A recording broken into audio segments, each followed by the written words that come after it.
आशीर्वाद की शक्ति। यह कहानी 12वीं सदी की है। एक गांव में भूत ज्ञानी ज्योतिष रहता था। ज्योतिष की ख्याति चारों ओर फैली हुई थी। लोगों की जन्म पत्रिका कुंडली देखकर उनके आने वाले भविष्य में और दूर के भविष्य में क्या महत्व की घटनाएं घटने वाली है, इस बारे में सटीक भविष्यवाणी करता था। साथ ही साथ जीवन में आने वाली दुर्घटनाओं को टालने के लिए उपाय भी उन्हें बताया करता था। इस ज्योतिषी को विवाह के कई सालों तक जब संतान नहीं हुई, तब उस ज्योतिषी के परिवार वाले काफी चिंतित रहते थे। लेकिन ज्योतिषी को बिल्कुल भी चिंता नहीं थी, क्योंकि उसने अपनी खुद की भी जन्म पत्रिका देख रखी थी और वह जानता था कि उसे पुत्र प्राप्ति थोड़ी देर से होने वाली है। उसको विवाह के 10 साल बाद पुत्र हुआ। ज्योतिषी और उसका पूरा परिवार काफी खुश हो गया और इन 10 सालों में ज्योतिषी का नाम और भी ज्यादा दूर दूर तक फैल चुका था। वह सुबह शाम लोगों की कुंडलियां देखने में व्यस्त रहता था। उसे तनिक भी समय नहीं मिल पाता था। पुत्र प्राप्ति की खुशी और उसके काम में व्यस्तता के कारण कभी उसके दिमाग में अपने पुत्र की जन्म पत्रिका बनाने और उसे पढ़ने का विचार ही नहीं आया। और देखते ही देखते पुत्र 14 साल का हो गया।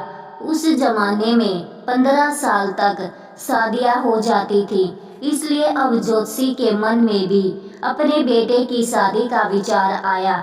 तभी एकाएक उसके दिमाग में यह विचार प्रकट हुआ, मैंने अपने पुत्र की जन्म पत्रिका तो बनाई ही नहीं है।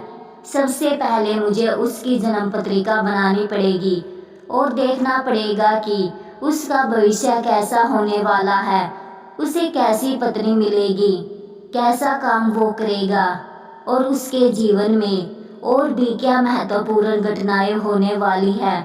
बस विचार आने की देरी थी और अपने व्यस्त जीवन से ज्योतिषी ने समय निकाला और फटाफट अपने पुत्र की जन्म कुंडली बना दी। उसे यह देखकर आश्चर्य और दुख हुआ, क्योंकि उसके पुत्र की कुंडली के हिसाब से उसका पुत्र 15 वर्ष का होते ही आधी रात में मर जाएगा।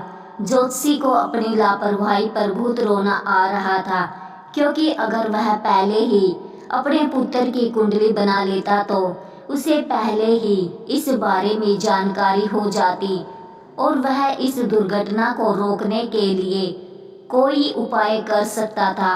लेकिन अब उसके पास सिर्फ एक दिन का समय था, क्योंकि एक दिन बाद ही उसका पुत्र 15 वर्ष का होने वाला था।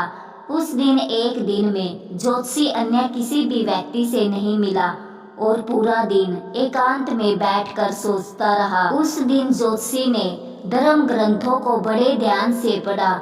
जिस दिन ज्योतिषी के पुत्र का जन्मदिन था, उस दिन ज्योतिषी ने उसको अपने पास सवेरे सवेरे बुलाया और उससे कहा कि तुम द्वार पर खड़े हो जाओ।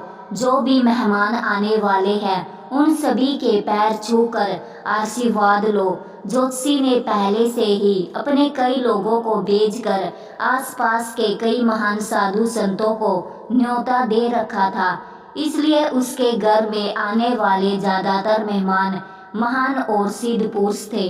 ज्योतिषी का पुत्र सबके पैर छूकर उनका स्वागत कर रहा था और वह सब भी उसे दीर्घायु और सुखी होने का आशीर्वाद दे रहे थे।